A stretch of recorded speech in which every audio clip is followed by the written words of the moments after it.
ಮಿರಿಯಮ್ಮಳ ಜೀವನ ಚರಿತ್ರೆ. ಮಿರಿಯಂ ಎಂದರೆ ಹೀಬ್ರೂ ಭಾಷೆಯಲ್ಲಿ ಪ್ರೀತಿ ಪಾತ್ರಳು ಅಥವಾ ಕಹಿ, ಬಿಟರ್ನಸ್ ಎಂದರ್ಥ. ಮಿರಿಯಂ ಹಳೆ ಒಡಂಬಡಿಕೆಯ ಅತ್ಯಂತ ಪ್ರಮುಖ ಮತ್ತು ಪ್ರಭಾವಶಾಲಿ ಮಹಿಳೆಯರಲ್ಲಿ ಒಬ್ಬರು. ಬೈಬಲ್ನಲ್ಲಿ ಪ್ರವಾದಿನಿ ಎಂದು ಕರೆಯಲ್ಪಟ್ಟ ಮೊದಲ ಮಹಿಳೆ. ಮಿರಿಯಂ ಜೀವನ ಚರಿತ್ರೆಯನ್ನ ವಿಮೋಚನಾ ಕಾಂಡ 15ನೇ ಅಧ್ಯಾಯ 20ನೇ ವಾಕ್ಯದಲ್ಲಿ ಕಾಣಬಹುದು. ಮಿರಿಯಮ್ಮಳು ಪ್ರವಾದಿ ಮೋಶೆ ಮತ್ತು ಮಹಾಯಾಜಕನಾಗಿದ್ದ ಆರೋಹನನ ಅಕ್ಕ. ಮಿರಿಯಮ್ಮಳು ಲೇವಿಯ ಕುಲದ ಅಮ್ರಾಮ್ ಮತ್ತು ಜೋಕೆಬೆದ್ ದಂಪತಿಗಳ ಮಗಳು. ಇಸ್ರಾಯೇಲರು ಈಜಿಪ್ಟಿನಲ್ಲಿ ಕಠಿಣ ಗುಲಾಮಗಿರಿಯಲ್ಲಿದ್ದ ಪರಿಸ್ಥಿತಿಯಲ್ಲಿ ಈ ಮಿರಿಯಮ್ಮಳು ಬೆಳೆದಳು. ಪ್ರಭು ಕ್ರಿಸ್ತೇಸುವಿನಲ್ಲಿ ನನ್ನ ಪ್ರೀತಿಯ ಸಹೋದರ ಸಹೋದರಿಯರೇ ಹಾಗೂ ನನ್ನೊಲವಿನ ಪ್ರೀತಿಯ ಸ್ನೇಹಿತರೆ, ಈಜಿಪ್ಟಿನ ದಾಸತ್ವದಲ್ಲಿದ್ದ ಇಸ್ರಾಯೇಲ್ಯರ ಸಂಖ್ಯೆ ಹೆಚ್ಚಾಗುವುದನ್ನು ಕಂಡು ಹೆದರಿದಂತಹ ಐಗುಪ್ತದ ರಾಜನಾದ ಫರೋಹನು ಹುಟ್ಟುವ ಹೆಣ್ಣು ಮಕ್ಕಳನ್ನ ಬಿಟ್ಟು ಎಲ್ಲ ಗಂಡು ಮಕ್ಕಳುಗಳನ್ನ ನೈಲ್ ನದಿಗೆ ಎಸೆದು ಕೊಳ್ಳುವಂತೆ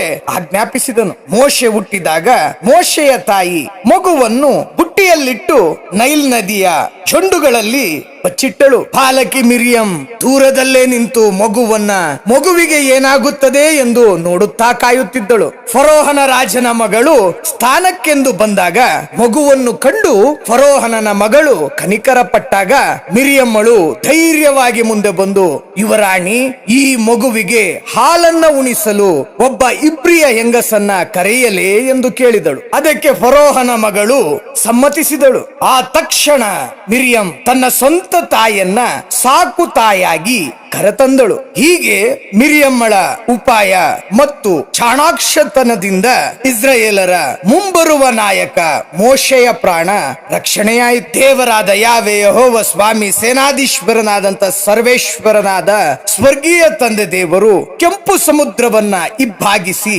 ಇಸ್ರಾಯೇಲರನ್ನ ಪಾರು ಮಾಡಿ ಐಗುಪ್ತ್ಯರ ಸೈನ್ಯವನ್ನ ನೀರಿನಲ್ಲಿ ಮುಳುಗಿಸಿದ ನಂತರ ಮಿರಿಯಂ ಕೈಯಲ್ಲಿ ಕಂಜರಿಯನ್ನು ಹಿಡಿದು ದೇವರಿಗೆ ಆರಾಧನೆಯನ್ನ ನಡೆಸಿದಳು. ಅಲ್ಲದೆ ಎಲ್ಲ ಮಹಿಳೆಯರು ಆಕೆಯನ್ನ ಅನುಸರಿಸಿ ಕುಣಿಯುತ್ತಾ ನರ್ತನ ಮಾಡುತ್ತಾ ದೇವರಿಗೆ ಸ್ತೋತ್ರ ಸಲ್ಲಿಸಿದರು. ಮಿರಿಯಂ ಹಾಡಿದ ಆರಾಧನೆ ಗೀತೆ ಸಮುದ್ರದ ಗೀತೆ, ಸಾಂಗ್ ಆಫ್ ದ ಸೀ.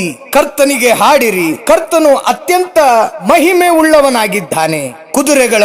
ಕುದುರೆ ಸವಾರರುಗಳನ್ನ ಕೆಂಪು ಸಮುದ್ರದಲ್ಲಿ ಕೆಡವಿನಾಶ ಮಾಡಿಹನು ಎಂದು ಹಾಡಿ ಸ್ತುತಿಸಿ ದೇವರನ್ನ ಆರಾಧಿಸಿದಳು. ಪ್ರಭು ಕ್ರಿಸ್ತ ಯೇಸುವಿನಲ್ಲಿ ನನ್ನೊಲವಿನ ಪ್ರೀತಿಯ ಸಹೋದರ ಸಹೋದರಿಯರೇ ಹಾಗೂ ನನ್ನೊಲವಿನ ಪ್ರೀತಿಯ ಸ್ನೇಹಿತರೆ, ಮೀಕನ ಗ್ರಂಥ 6ನೇ ಅಧ್ಯಾಯ 4ನೇ ವಾಕ್ಯದಲ್ಲಿ ನಾವು ನೋಡುವಂತೆ, ದೇವರು ನಿಮ್ಮನ್ನು ಐಗುಪ್ತದಿಂದ ಕರೆತಂದು ಮೋಶೆ, ಆರೋಹನ ಮತ್ತು ಮಿರಿಯಮ್ಮಳನ್ನು ನಿಮ್ಮ ನಾಯಕರನ್ನಾಗಿ ಮಾಡಿದ ಎಂದು ಹೇಳುವ ಮೂಲಕ ಈಕೆಗೂ ಮೋಶೆ ಮತ್ತು ಆರೋಹನನಿಗೂ ಸಮಾನ ನಾಯಕತ್ವದ ಸ್ಥಾನವಿತ್ತು ಎಂಬುದನ್ನ ಬೈಬಲ್ ಶ್ರೀ ಗ್ರಂಥದಲ್ಲಿ ಮೀಕನ ಗ್ರಂಥ 6ನೇ ಅಧ್ಯಾಯ 4ನೇ ವಾಕ್ಯದಲ್ಲಿ ಸ್ಪಷ್ಟವಾಗಿ ಕಾಣಬಹುದು. ಪ್ರಿಯರೇ, ಎಷ್ಟೇ ದೊಡ್ಡ ಆಧ್ಯಾತ್ಮಿಕ ಮಟ್ಟದಲ್ಲಿದ್ದರೂ ಮಿರಿಯಂ ಜೀವನದಲ್ಲೂ ಒಂದು ದೊಡ್ಡ ತಪ್ಪಾಯಿತು. ಇದನ್ನ ಸಂಖ್ಯಾಕಾಂಡ ಅಥವಾ ಅರಣ್ಯ ಕಾಂಡ 12ನೇ ಅಧ್ಯಾಯ 1ನೇ ವಾಕ್ಯದಿಂದ ನಾವು ಕಾಣಬಹುದು. ಮೋಶೆಯು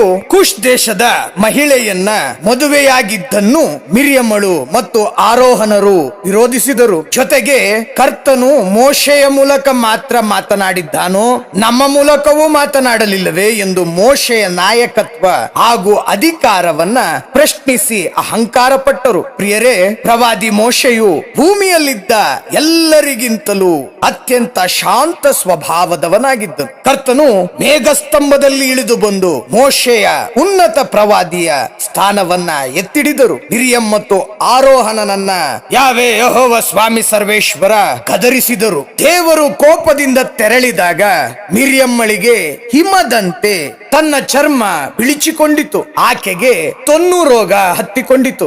ಆಗ ಆರೋಹನ ಆರೋಹನನು ಮೋಶೆಗೆ, ಅಯ್ಯೋ, ನಾವು ಮೂರ್ಖರಾಗಿ ನಡೆದು ಪಾಪ ಕಟ್ಟಿಕೊಂಡೆವು, ಈ ಪಾಪದ ಫಲವನ್ನ ನಾವು ಅನುಭವಿಸುವಂತೆ ಮಾಡಬೇಡ ಎಂದು ಆರೋಹನನು ಕ್ಷಮೆಯಾಚಿಸಿದಾಗ ಮೋಶೆಯು ದೇವರಲ್ಲಿ ಪ್ರಾರ್ಥಿಸಿದನು. ದೇವರೇ, ದಯವಿಟ್ಟು ಈಕೆಯನ್ನ ಗುಣಪಡಿಸು ಎಂದು ಮೋಶೆ ದೇವರನ್ನ ಪ್ರಾರ್ಥಿಸಿದಾಗ ದೇವರು ಮಿರ್ಯಮ್ಮಳ ತೊನ್ನು ಕಾಯಿಲೆಯನ್ನ ಗುಣಪಡಿಸಿದರು. ಆಕೆಯು 7 ದಿನಗಳ ಕಾಲ ಬಾಲ್ಯದಿಂದ ಹೊರಗಿರಬೇಕಾಯಿತು. ಇಡೀ ಇಸ್ರಾಯೇಲ್ ಜನ ಸಮೂಹವು ಆಕೆಯು ಹಿಂತಿರುಗಿ ಬರುವವರೆಗೂ ಪ್ರಯಾಣವನ್ನ ಬೆಳೆಸದೆ ಕಾಯುತ್ತಿದ್ದರು. ಇದನ್ನು ಆಕೆಯ ಮೇಲಿದ್ದ ಗೌರವವನ್ನ ತೋರಿಸುತ್ತದೆ. ಪ್ರಿಯರೇ, ಇಸ್ರಾಯೇಲ್ ಜನಾಂಗವು ಮೊದಲನೆಯ ತಿಂಗಳಲ್ಲಿ ಚಿನ್ ಎಂಬ ಮರುಭೂಮಿಗೆ ಬಂದು ಕಾದೇಶಿನಲ್ಲಿ ಇಳಿದುಕೊಂಡರು. ಅಲ್ಲಿ ಮಿರ್ಯಮ್ಮಳು ಮೃತಳಾದಳು. ಆಕೆಯನ್ನ ಅಲ್ಲೇ ಸಮಾಧಿ ಮಾಡಿದರು. ಮಿರ್ಯಮ್ಮಳ ಜೀವನದಿಂದ, ಮಿರ್ಯಂ ಜೀವನ ಚರಿತ್ರೆಯಿಂದ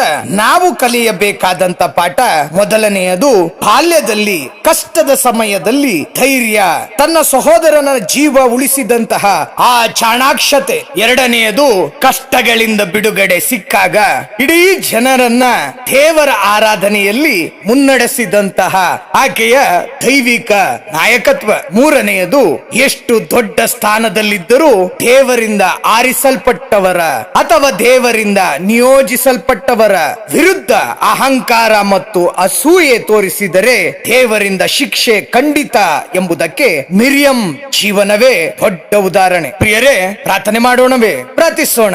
ಸೇನಾಧೀಶ್ವರನಾದ ಸರ್ವಶಕ್ತನಾದ ಸದಾ ಜೀವಿಸುವ ಸ್ವರ್ಗೀಯ ತಂದೆ ದೇವರೇ, ನಿಮ್ಮ ಮಹೋನ್ನತ ನಾಮಕ್ಕೆ ಸ್ತೋತ್ರವಾಗಲಿ. ಕರ್ತನೆ, ಪ್ರವಾದಿನಿಯಾದ ಮಿರ್ಯಮ್ಮಳಂತೆ ನಮಗೂ ಸಹ ಕಷ್ಟದ ಸಮಯದಲ್ಲಿ ಧೈರ್ಯ ಮತ್ತು ಜಾಣತನವನ್ನ ದಯಪಾಲಿಸಿರಿ. ನಮ್ಮ ಜೀವನದಲ್ಲಿ ನೀವು ಮಾಡಿದ ಪ್ರತಿಯೊಂದು ಅದ್ಭುತ ಕಾರ್ಯಗಳಿಗೆ, ಮಹತ್ ಕಾರ್ಯಗಳಿಗೆ ಮತ್ತು ಒಳಿತಿಗಾಗಿ ಪ್ರತಿದಿನ ನಾವು ನಿಮ್ಮನ್ನು ಮನಸಾರೆ ಆರಾಧಿಸುವ ಮತ್ತು ನಿಮಗೆ ಸ್ತೋತ್ರವನ್ನ ಸ್ತುತಿಸುವ ಹೃದಯವನ್ನ ನಮಗೆ ನೀಡಿರಿ ಪ್ರಭುವೆ. ಕರ್ತನೆ, ನಮ್ಮ ಮನಸ್ಸಿನಿಂದ ಅಹಂಕಾರ, ಮತ್ಸರ ಮತ್ತು ಅಸೂಯೆ ಇವುಗಳನ್ನ ತೆಗೆದುಹಾಕಿ ನಾವು ವಿನಯದಿಂದ ನಡೆಯಲು ನಮಗೆ ನಿಮ್ಮ ಪವಿತ್ರಾತ್ಮರ ಕೃಪಾವರವನ್ನ ದಯಪಾಲಿಸಿರಿ. ಕರ್ತನೆ, ನಮ್ಮ ತಪ್ಪುಗಳನ್ನ, ನಮ್ಮ ಪಾಪಗಳನ್ನ ಕ್ಷಮಿಸಿ ನಿಮ್ಮ ದಿವ್ಯ ಬೆಳಕಿನಲ್ಲಿ ನಡೆಯುವಂತಹ ಕೃಪಾ ವರಪ್ರಸಾದವನ್ನ ನಮಗೆ ದಯಪಾಲಿಸು ಕರ್ತನೆ ಎಂಬುದಾಗಿ ನಿಮ್ಮ ಪುತ್ರ ಪ್ರಭು ಯೇಸು ಕ್ರಿಸ್ತರ ಉನ್ನತ ಮಹೋನ್ನತ ಪರಿಶುದ್ಧ ಪರಿಶುದ್ಧ ಪರಿಶುದ್ಧ ನಾಮದಲ್ಲಿ ಪ್ರಾರ್ಥಿಸಿದ್ದೇವೆ. ನಿತ್ಯಕ್ಕೂ ನಮ್ಮನ್ನು ಕಾಯ್ದು ಕಾಪಾಡುವಂತಹ ಯಾವೇ ಯೆಹೋವ ಸ್ವಾಮಿ ಸರ್ವೇಶ್ವರನಾದಂತಹ ಸ್ವರ್ಗೀಯ ತಂದೆ ದೇವರೇ, ಜಯ ಯೇಸು ಕ್ರಿಸ್ತ. ಆಮೆನ್.